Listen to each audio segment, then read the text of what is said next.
Creepypasta, el amigo imaginario. Cassandra era una tímida niña de 6 años que prefería la compañía de sus muñecas a relacionarse con otros niños.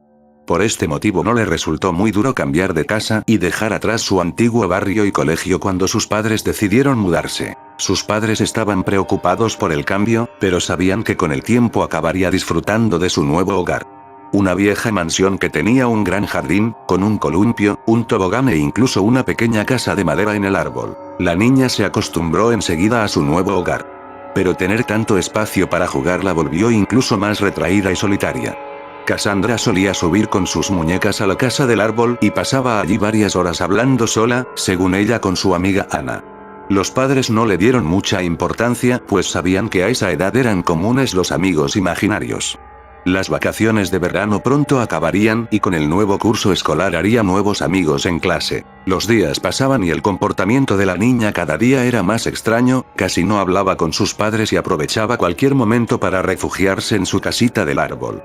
Los padres podían escucharla hablar durante horas con su amiga Anna. Pero lo que más les preocupaba era que cada vez conciliaba peor el sueño, hablaba dormida y parecía sufrir pesadillas, pues era habitual que entonara frases como «tengo frío, no puedo ver o ayúdame».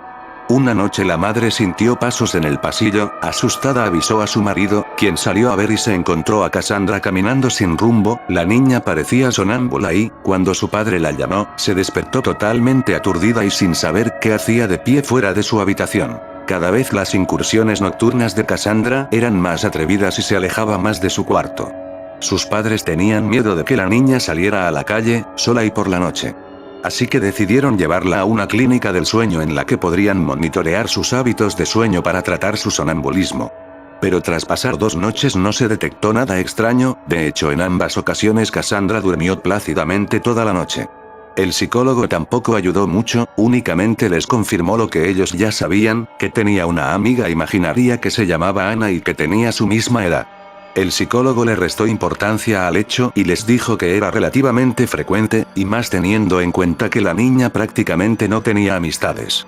Les recomendó que pasaran más tiempo con ella y que trataran de relacionarla con más niños de su edad para que Cassandra fuera, poco a poco, olvidando a Anna y centrándose en sus amistades reales. Los padres siguieron al pie de la letra las indicaciones del psicólogo, pasaban cada vez más tiempo con ella y la dejaban poco tiempo libre para que fuera a charlar con Anna en su casa del árbol.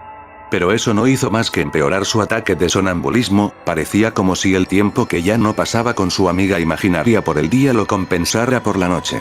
Sus sueños parecían cada vez más vívidos y en un par de ocasiones el padre la encontró a punto de salir al jardín. La niña cada vez parecía más agotada y con el cansancio acumulado era como si cada noche perdiera más el control y pasara más tiempo sonámbula. Una noche el padre sintió como alguien bajaba la escalera. Al ver a su hija en la puerta de casa un frío le recorrió la espalda. Al contrario que en otras ocasiones, cuando llamó a Cassandra la niña pareció ignorarle y solamente le dedicó una mirada fugaz antes de abrir la puerta y salir al jardín. Los ojos de su hija parecían otros, era como si no la reconociera.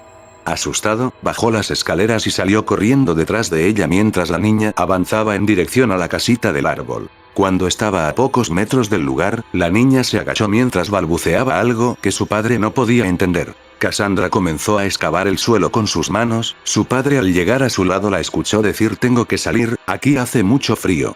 Su padre la abrazó y sintió que su hija estaba congelada, era como si no respondiera y luchaba por seguir cavando, sus pequeños dedos estaban ensangrentados por arañar la tierra y golpearse con las piedras que había en el suelo. Se había roto un par de uñas y aún así parecía no despertarse.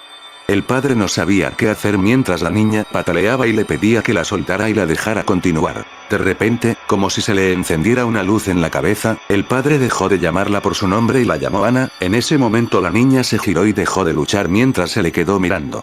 «Ana, eres tú», dijo el padre. La niña le miró fijamente con unos ojos que imploraban que la ayudasen. Un par de segundos después se desmayó, al instante abrió nuevamente los ojos y esta vez Cassandra con su propio cuerpo miró asustada en todas direcciones como intentando comprender dónde estaba y por qué le dolían tanto las manos.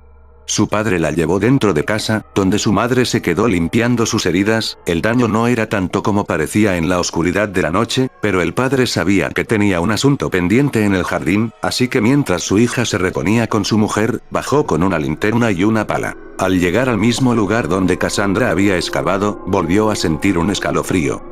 Pero no era momento de tener miedo, empezaba a intuir el motivo por el que su hija no podía descansar por las noches y quería acabar de una vez por todas con el problema. Clavó una y otras vez la pala, hasta que pudo ver algo que le llamó la atención. Una pequeña manita huesuda apareció bajo la tierra. Era tan pequeña como la de su hija y al verla sintió una tristeza tan profunda que se puso a llorar. El padre entre llantos entró a su casa y le pidió a su mujer que no saliera al jardín bajo ningún concepto mientras él realizaba una llamada. Menos de 20 minutos después un coche de policía y un forense llegaron para levantar el cadáver de una niña de unos 6 años. Investigaciones posteriores demostraron que se trataba de Anna, una niña que había desaparecido hace un par de años en uno de los pueblos cercanos. La niña al parecer había sido asesinada, pues su cadáver mostraba signos de violencia. El anterior propietario de la casa la había enterrado en su jardín, sabiendo que nadie podría investigar en una propiedad privada sin una orden judicial. Anna nunca más se comunicó con Cassandra. Parece que, al desvelarse su asesinato y detenerse a su asesino, por fin pudo descansar. Pero Cassandra siempre guardaría el escalofriante recuerdo de cuando hablaba con un espíritu que no podía descansar.